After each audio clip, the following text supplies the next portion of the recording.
Welcome to my vlog mga kapitos. Another tip.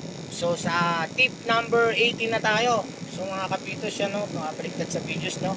Merry Christmas advance sa inyo lahat mga kapitos. Patuloy po tayo magbibigay ng informative dito sa mga new referees, pati dito sa mga aspirant na gusto maging referee, no. So ang ating pag-aaralan ngayon mga kapitos ay yung makikita natin sa Article 36, 2.1, bullet number 8, yung fake being fouled, no? Kailan natin to natatawag, no? Kahit during live game o live ball po yan, pwede po tayong mag-warning o mag-senyas po sa score table kung sino po yung natagaan sa tapat ng pinakamalapit, no? Pangalawang infraction po, kahit sino pong player doon sa team na gumawa niya nung una, ay matcha-charge na po ng technical. So, paano po ang ating pito dyan o senyas, no? Pick! So, sesenyas po natin, dalawang arm, bababa lang po natin, then technical na po natin. So, ang malungkot po yan, yung pangalawang gumawa po, siya po yung matcha-charge ng technical.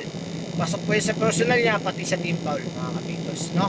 So, maraming salamat. I hope may nakuha po kayong bagong tip sa ating araw na to, araw ng Biyernes. Let's go! Bye-bye!